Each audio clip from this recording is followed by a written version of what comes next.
اعوذ باللہ من الشیطان الرجیم بسم اللہ الرحمن الرحیم الف لام را تلک آیات الکتاب المبین انا انزلناه قرآنا عربیا لعلکم تعقلون نحن نقص عليك احسن القصص بما اوحينا اليك هذا القرآن وان كنت من قبله لمن الغافلين اذ قال يوسف لأبيه يا أبت إني رأيت 11 كوكبا والشمس والقمر رأيتهم لي ساجدين قال يا بني لا تقصص رؤياك على إخوتك فيكيدوا لك كيدا إن الشيطان للإنسان عدو مبين وكذلك يجتبيك ربك ويعلمك من تأويل الأحاديث ويتم نعمته عليك وعلى آل يعقوب وعلى آل يعقوب كما أتمها على أبويك من قبل إبراهيم وإسحاق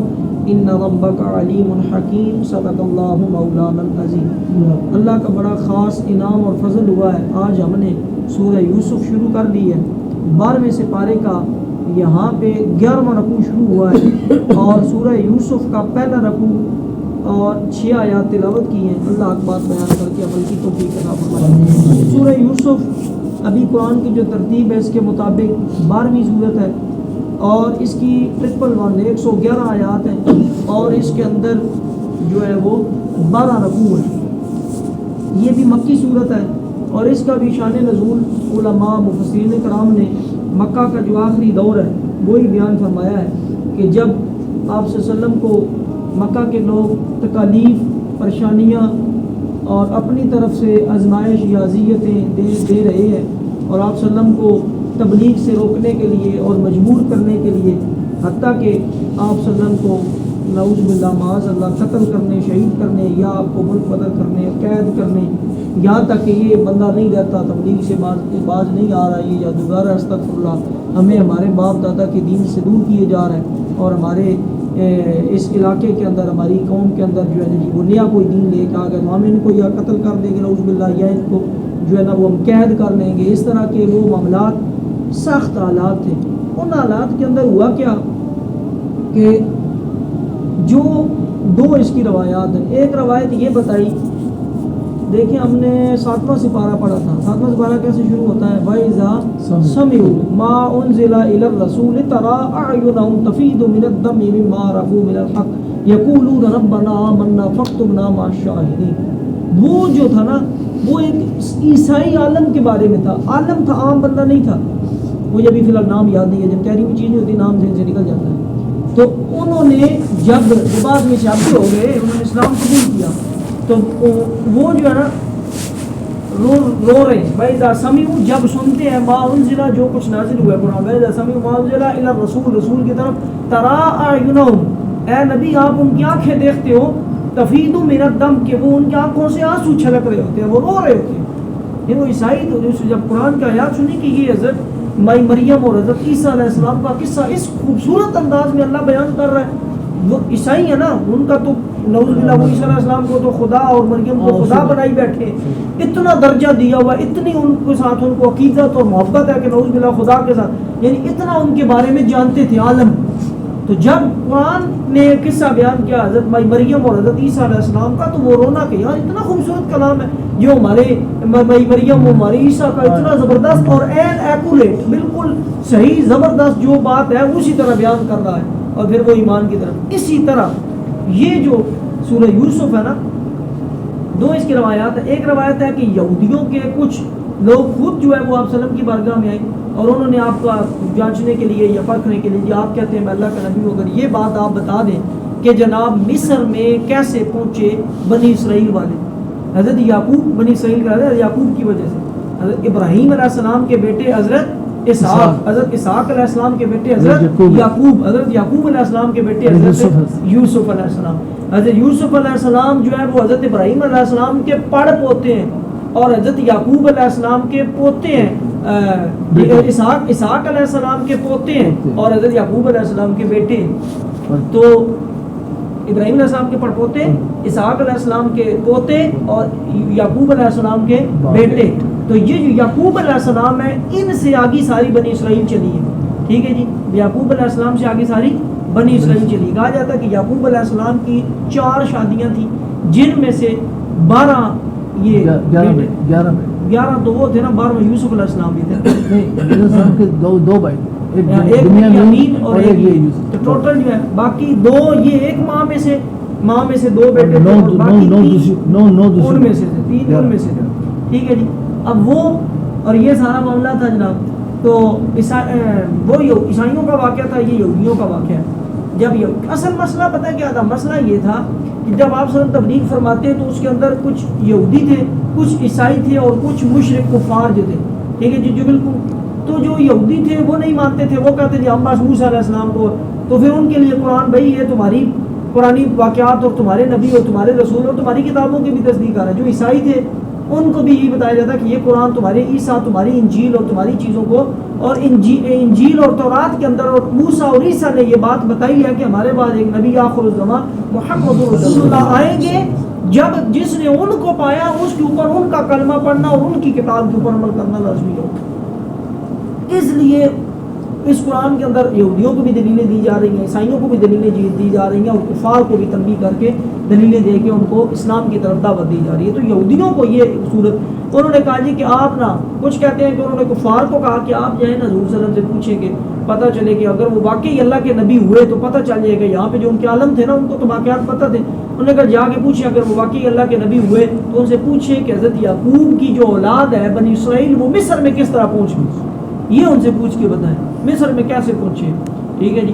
میں نے کہا اچھا چلو یہ ہم پتہ کر لیں گے. 2 روایات ہیں, ایک میں یہ کہ وہ یہودی خود آئے کچھ, اور ایک روایت میں کفار آئے. جو بھی آئے انہوں نے آپ صلی اللہ علیہ وسلم سے آ کے یہی سوال کیا, جی آپ بتائیں یہودی بنی اسرائیل جو ہے وہ مصر میں کس طرح پہنچے.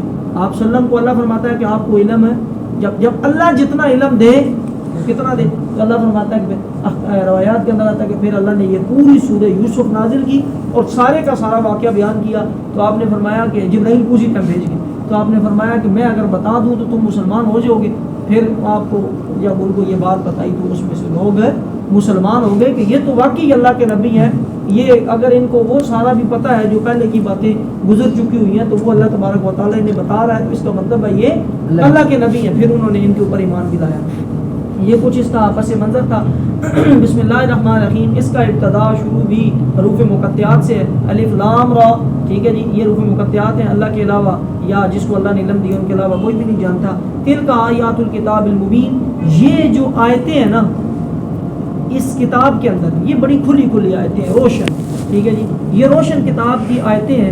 ٹھیک ہے جی. بے شک ان انزلناہ, ہم نے اس کو نازل کیا, قرآن, یہ قرآن عربی عربی زبان میں, لعلکم تعقلون, تاکہ تم. اب بھی ہم نے سورہ ہود مکمل کیا, اس کے اندر شعیب علیہ السلام کی قوم نے کیا کہا اپنے نبی کو, ہمیں تمہاری باتیں سمجھ نہیں آتی. اللہ نے فرمایا اس وقت جب قرآن نازل ہو رہا ہے عرب میں نازل ہو رہا ہے, اللہ نے فرمایا میں عربی میں نازل کر رہا ہوں تاکہ تم یہ اعتراض نہ کرو کہ جناب ہمیں سمجھ نہیں آ رہی, اور تم سوال کرنے آئے ہو میرے نبی سے کہ ہمیں بتاؤ بنی اسرائیل مصر میں کیسے پہنچے. تمہیں میں عربی میں سارا بتاتا ہوں میرے محبوب کی زبانی تاکہ تمہیں صحیح سمجھ ہے, تم اعتراض کرنے والے بھی نہ رہو. اس کے بعد اگر نہیں مانو گے تو پھر قیامت کے دن فرشتے پکڑ کے کہیں گے تمہیں تو اللہ نے عربی میں ساری بات سمجھائی تھی, یہ قرآن عربی میں اتارا تاکہ تم سمجھو. ہم تمہیں سب سے اچھا بیان سناتے ہیں, سب سے اچھا قصہ. پورے قرآن کے اندر کتنے قصے بیان ہوئے, 7 ہم نے ابھی پڑھے ہیں, اور بھی کتنے قصے ہیں ہر امت کے, ہر نبیوں کے. اللہ نے فرمایا سب سے اچھا قصہ کون سا ہے, یوسف علیہ السلام کا. احسن القصص, اس کی کئی ایک حوالے ہیں کیوں اچھا ہے. ان میں سے ایک حوالہ یہ ہے کہ یہ پورا قصہ ایک ہی صورت کے اندر ہے, اس کے علاوہ کوئی ایسا قصہ نہیں ہے جو پوری ایک صورت کے اندر سارا قصہ ہے.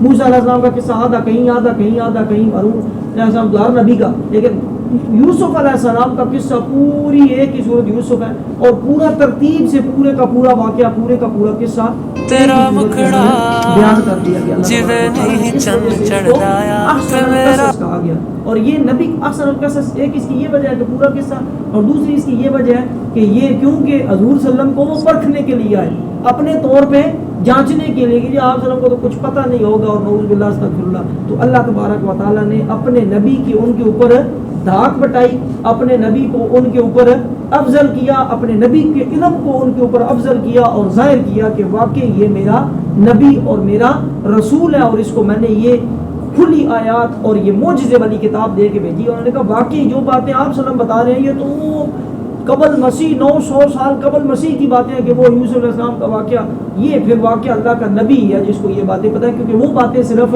یہودیوں کے علماء کو پتہ تھی. تو انہوں نے کہا کہ یہ جب یہودیوں میں سے تو ہے نہیں حضور صلی اللہ علیہ وسلم, عیسائیوں سے بھی نہیں ہے, اور تو اس کا مطلب اگر ان کو وہ باتیں ساری پتہ ہیں تو پھر وہ باتیں ان کو اللہ نے بتائی ہیں اور ان کو یہ باتیں کہیں سے پتہ نہیں چلی ہیں. ہم تمہیں سب سے اچھا بیان سناتے ہیں اس لیے کہ ہم نے تمہاری طرف اس قرآن کی وحی بھیجی ہے, اگرچہ بے شک اس سے پہلے تمہیں خبر نہ تھی. یہ کون کہہ رہا ہے؟ اللہ کہہ رہا ہے, میں نہیں کہہ رہا. اللہ فرما رہا ہے کہ آپ صلی اللہ علیہ وسلم کو جب سوال کرنے ہیں تو اس وقت اس واقعے کا پورا علم نہیں تھا, پھر اللہ نے اس کا علم دیا تاکہ میرے نبی کی ان کے اوپر روب جم جائے, میرے نبی کی ان کے اوپر دھاک بڑھ جائے کہ واقعی یہ اللہ کا توجہ, واقعی یہ اللہ کا رسول ہے اور اس کو ساری باتیں پتہ ہیں. اب تھوڑا واقعہ یہ شروع ہو گیا ہے. اور یاد کرو جب یوسف نے اپنے باپ سے کہا اے میرے باپ, میں نے 11 تارے اور سورج اور چاند دیکھے ہیں, انہیں اپنے لیے میں نے سجدہ کرتے ہوئے دیکھا ہے. ٹھیک ہے جی, تو یہ آپ کے سامنے انہوں نے جو ہے نا یہ والی بات بتائی کہ میں نے دیکھا ہے جی کہ 11 تارے ہیں اور سورج ہے اور چاند, یہ مجھے کیا کر رہے ہیں؟ سجدہ کر رہے ہیں. یہ بات کس کو بتائی؟ یوسف علیہ السلام. اور والد کیا تھے؟ وہ بھی اللہ کے نبی ہیں. اور حضور صلی اللہ علیہ وسلم سے ایک دفعہ صحابہ نے پوچھا نا کہ آپ بتائیں دنیا میں سب سے افضل بندہ, آپ نے فرمایا وہ افضل بندہ جس کے دل کے اندر نا اللہ کا ڈر سب سے زیادہ ہے. صحابہ نے عرض کیا نہیں یہ تو ایک عموم کی بات ہے نا, ہم ویسے پوچھ رہے ہیں. صاحب سے آپ نے فرمایا حضرت یوسف علیہ السلام جن کے جو خود بھی نبی, جن کا باپ بھی نبی, جن کا دادا بھی نبی, جن کا پردادا بھی نبی, اور پردادا صرف نبی نہیں, پردادا وہ نبی جس کو جد الانبیاء کہا گیا, اور جن کے اندر سے لاکھ سے زیادہ نبی صرف بنی اسرائیل کے اندر, اتنا بڑا رتبہ اور مقام.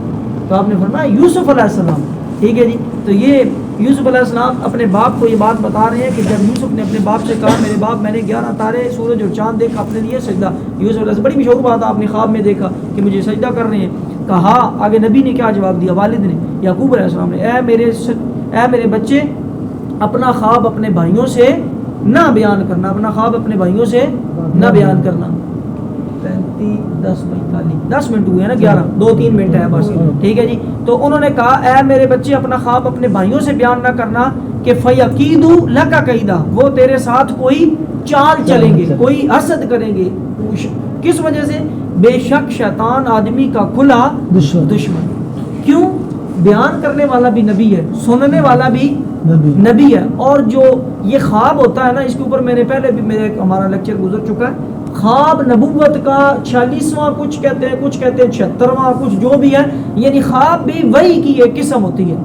اور خاص طور پہ نبی کو اگر خواب آ رہا ہے تو وہ ٹھیک ہے جی, تو وہ وقت, اور جب ان کو وہ خواب انہوں نے بتایا نا اپنے والد کو, تو والد بھی نبی تھے, وہ فوراً سمجھ گئے کہ یہ میرا جو بچہ ہے نا ان 11 میں سے, اس کا کوئی الگ مقام ہے, اس کو اللہ تبارک و تعالیٰ نے چن لیا ہے یا چنا گیا ہے, یہ سمجھ گئے, ان کو پتہ چل گئی. ٹھیک ہے جی, تو انہوں نے کہا کہ یہ بات اپنے بھائیوں سے تم نے نہیں کرنی, ورنہ وہ کیا کریں گے, تمہارے ساتھ حسد کریں گے, شیطان بیچ میں تمہارے اندر لڑائی ڈلوائے گا, یہ والا معاملہ ہوگا. تو کہا ہے میرے بچے اپنا خواب اپنے بھائیوں سے بیان نہ کرنا. تو یہ کہا گیا کہ جو ستارے ہیں 11 اس سے مراد ان کے جو بھائی تھے, اور چاند اور سورج سے مراد, چاند سے مراد ان کی والدہ, اور سورج سے مراد ان کا والد, کہ یہ سارے مجھے سجدہ کر رہے ہیں.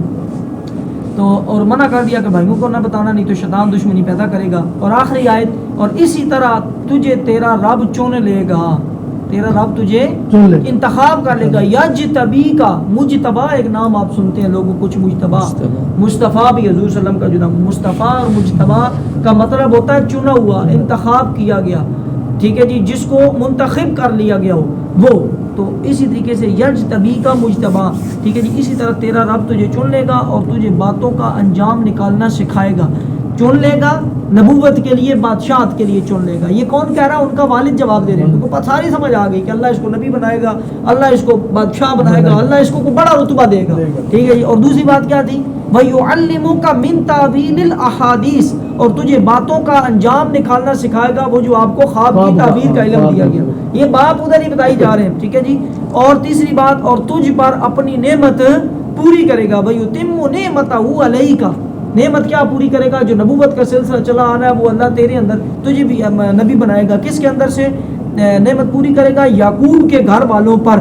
ٹھیک ہے جی، کہ یعقوب علیہ السلام کی جو ان کے خود والد بول رہے تھے نا یعقوب، کہ یعقوب کے گھر کے یعقوب کے اولاد میں سے بھی نبی آئے گا، جس طرح تیرے پہلے دونوں باپ دادا ابراہیم اور اسحاق پر پوری ہوئی، جیسے پہلے اللہ نے ابراہیم کو بھی نبی بنایا، اسحاق علیہ السلام کو بھی نبی بنایا، ٹھیک ہے جی، مجھے تیرے والد کو بھی نبی بنایا، اسی طرح اللہ تجھے بھی ابراہیم علیہ السلام کی نسل سے یعقوب میں یعقوب کی نسل سے اللہ نے تجھے نبی بنانا ہے، اللہ نے تجھے بادشاہ دینی ہے، اللہ نے تجھے اعلیٰ رتبہ دینا ہے، اور اللہ تبارک و تعالیٰ نے تجھے خواب کی تعبیر کا یا وہ علم دینا ہے کہ تو باتوں میں سے ان چیزوں کو اخذ کر لے گا، اور بے شک تیرا رب علم والا بھی ہے اور حکمت والا بھی ہے۔ اس بات کو اللہ ہی جانتا ہے کہ اللہ نے تجھے یہ نبوت کیوں دی یا کس طریقے سے، اور اس کی حکمت بھی وہی جانتا ہے کہ اس نے کس وجہ سے یا کیوں ان تیرا انتخاب کیا۔ یہ سارے کا سارا علم کس کو ہے؟ اللہ کو ہے، اور یہ جو خواب دکھایا گیا اور یہ جو معاملہ ہونا ہے اس کا بھی علم، اس کی بھی حکمت کس کو ہے؟ اللہ تبارک و تعالیٰ کو ہے۔ یہ جو سورہ یوسف کا ہم نے آج تھوڑا انٹروڈکشن تعارف بھی ابتدائیہ پڑھا، ساتھ پہلے رکوع کی 6 آیات بھی پڑھی، فی الحال تک ہمیں ان کے اندر یہی بات سمجھ آئی کہ یہ صورت نبی کریم صلی اللہ علیہ وسلم کے رتبے کو بڑھانے کے لیے، یہودیوں کے اوپر دھاک بٹھانے کے لیے، اور ایک روایت پڑھی وہ قریب روایت ہے کہ جس نے اپنے ماتحتوں کو یہ سورہ یوسف یاد کرائی یا سورہ یوسف پڑھائی تو ان کی موت کے وقت سکرات الموت میں کیا ہوگی؟ آسانی ہوگی۔ اب آپ کے ماتحت کون ہیں؟ آپ کی بیوی بچے، آپ کی بچیاں، آپ کی بہویں، آپ کے پوتے دوتے بھائی، جو جس میرے آپ اپنے ماتحتوں کو یہ سورہ یوسف کا قصہ کہیں، وہ اسے پڑھیں، اس میں سے علم حاصل کریں اور اس کے لیے اپنی بخشش کا سامان کریں۔ اللہ تبارک و تعالی ہمیں اسی طرح سے دین اور قرآن اور اسلام پڑھ سمجھ کے عمل پیرا ہو کے دنیا کی بھلائیاں سے بیٹھنے کی توفیق عطا فرمائے۔ یہ بڑا لمبا قصہ ہے، یہ پوری سورت میں یہ قصہ چلے گا۔ الحمدللہ رب العالمین والعاقبۃ للمتقین، والصلاۃ والسلام علی سید الانبیاء والمرسلین، اول خیر آخر خیر ظاہر خیر باطن خیر بیدک الخیر انک علی کل شیء قدیر۔ اللہ جو بیان کیا بھول چوک غلطی بے ادبی گستاخی کمی معاف فرما، اس کے اوپر عمل پیرا ہو کے دنیا آخرت کی عزت بھلائیاں سمیٹنے کی توفیق عطا فرما۔ اس پاک کلام کی اپنے نبی کی شفاعت نصیب فرما، موت کا برشر پر سرات میزان ہر جگہ پہ اس پاک کلام کا اپنے ایمان کا نور نصیب فرما، دنیا آخرت کی عزتیں بھلائیاں رحمتیں راحتیں فضل نصیب فرما۔ اللہ جی زندگی شان سے خاتمہ ایمان سے نصیب فرما، اللہ جی زندگی شان سے خاتمہ ایمان سے نصیب فرما، اللہ جی زندگی شان سے خاتمہ ایمان سے نصیب فرما۔ ربنا اغفر لی ولوالدی وللمؤمنین یوم یقوم الحساب۔ صلی اللہ تعالی علی حبیب محمد وعلی آلہ وسلم۔ خاتمہ ایمان کی دعا لازمی کیجیے۔